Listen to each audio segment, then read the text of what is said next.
తగ్గేదే లేదంటున్నారు Tatikonda Rajaiah. BRS demand కి తలొగ్గేదే లేదు అంటున్నారు కడియం శ్రీహరి.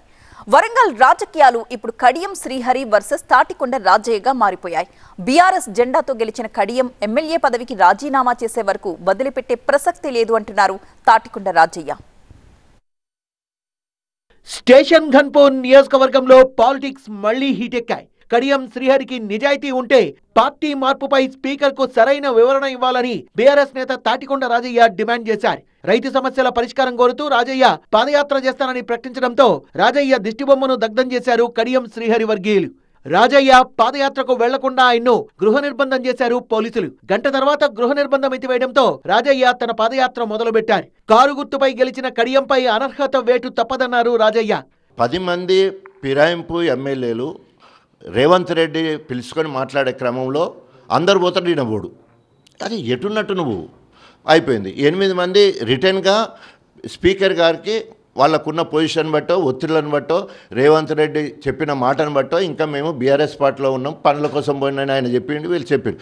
కనీసం నువ్వు మేమందరము నిన్ను నమ్మి బీఆర్ఎస్ పార్టీ నుండి కార్యకర్తలు రక్తాన్ని చెమట చేసుకొని మా కేసీఆర్ గారు ఇచ్చిన మేనిఫెస్టో పెట్టి పార్టీ ఫండ్తో నేను గెలిపించినావు. నీ సొంత పైసలు కాదు, పార్టీ ఫండ్తో నేను గెలిపిస్తే నువ్వు ప్రజాస్వామ్యంలో పో, కానీ బీఆర్ఎస్ పార్టీకి రాజీనామా చేయాలి. సంక్రమించిన ఎమ్మెల్యే పదవికి రాజు పోతే నీ ఊసెత్తావు, నీ జోలికి రామ్. స్టేషన్ ఘన్పూర్ బీఆర్ఎస్ పార్టీ చెమటోడ్చి కడియంను గెలిపించిందన్నారు. ఆయన రాజీనామా చేయకపోతే బరాబర్ ప్రశ్నిస్తామన్నారు రాజయ్య. ఆయనను వదిలిపెట్టే ప్రసక్తే లేదు. తిట్టే హక్కు గణపురం నియోజకవర్గ బీఆర్ఎస్ శ్రేణులకు ఉన్నది, వారి నాయకుడిగా నాకున్నది. తప్పకుండా రాజీనామా చేసే వరకు ఎన్ని ఒత్తులైనా తీసుకొస్తాం, దేనికైనా వెనకాడే ప్రసక్తే లేదు.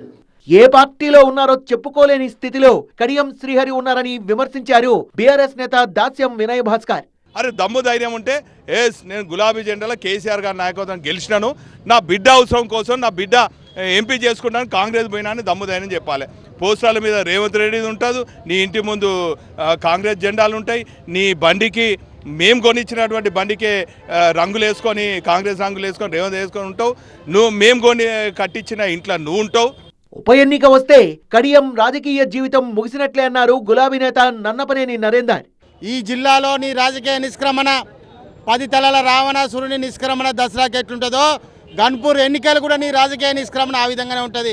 కడియం శ్రీహరిపై అనర్హత వేటు పడుతుందని భావిస్తోన్న బీఆర్ఎస్ పార్టీ ఇప్పటి నుంచే నియోజకవర్గంపై ఫోకస్ చేసింది. రైతుల సమస్యలు పరిష్కరించాలంటూ పాదయాత్ర చేస్తున్నారు తాటికొండ రాజయ్య.